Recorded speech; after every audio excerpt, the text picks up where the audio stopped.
Good evening, everybody. I'm Zoe from A to Z. And if you really knew me, you would know that I want to be a self-defense instructor. I'm actually observing a self-defense class right now. It is my second official self-defense class. The first one I actually participated in learning actual self-defense, and this one I'm observing as part of the process to become an instructor. The If You Really Knew Me intro, I basically poached from an icebreaker from the class. And I remember the first time I was sitting in the class, I answered basically what you're supposed to do is state your name, say if you really knew me, and then answer it with your own personal piece of information that you think nobody in the room knows about you. The first time I answered the question, it was about me playing the trumpet as a kid or something. And the second time, as an observer of the class, I did something arbitrary like I like to cook. If you really knew me, you'd know I like to cook. The reason I want to be a self-defense instructor is because of the empowerment that it brings to anyone who takes the class.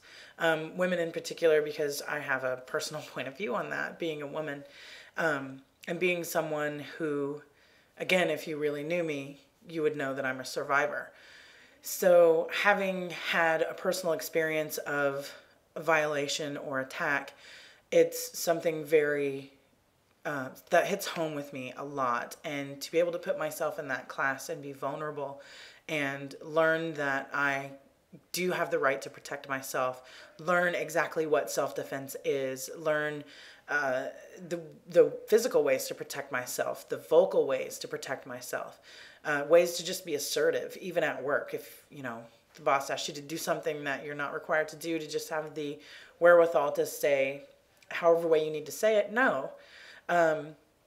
Believe it or not, saying no can be very, very difficult for many people, including myself. I have a hard time with that. That being said, my experience in that class of learning all of those things that I just described has been very empowering for me. And at one point I spoke to my instructors and I said I could really see my life being about this, my life being for this, being for the empowerment of others, to stand up and be assertive in situations that they didn't know they could. Like, one doesn't think that if you get met on the street by an attacker that you could actually get away at the very, very least, or if need be, physically protect yourself.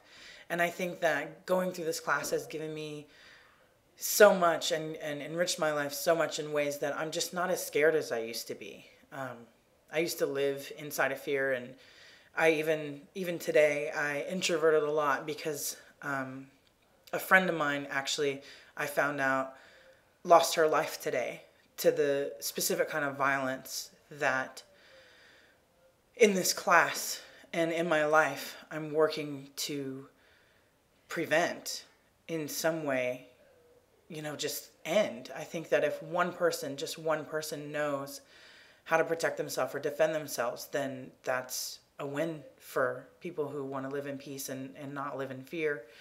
And knowing about my friend and finding out about her today, the last thing I wanted to do was miss that class and to go home and to just introvert and to be scared and lock all my windows and doors like I normally do, but just sit there and think, when is someone coming in? And tonight I got out, I went to class. I sat with the women in the class. There just happens to be all women in this class. It is open to men, but it's all women that are there tonight. And looking at them and seeing them realize themselves and seeing myself react in ways that I wasn't expecting, that makes it makes it worth it wanting to be an instructor. But moreover, from my experience today, it made me realize that if I could help one person, maybe I could understand a little bit more about myself and a little bit more about just being okay and getting by and having some sense of confidence in that and knowing myself. So I guess If you really, really knew me, you'd know I'm a survivor, and that I wish that for everyone. If you need to know information, if you just need someone to talk to, I'm going to put at the end of this some resources. Bay Area War is an organization. If you're in the Bay Area, it's Bay Area Women Against Rape. There are tons of organizations. I'll also put the information on where I take a self-defense class. If you're in this area, feel free to contact and go to the class. I mean, just make contact, and half the battle is making it through that front door. So I believe in myself, and I believe in any of you out there who want to be empowered. Male, female, does not matter. Anywhere in between, as a matter of fact. But you are worth it. You have the right to protect yourself. And you have the right to live. Don't we all? Have a good night. Be safe, everyone. Till next time. See ya.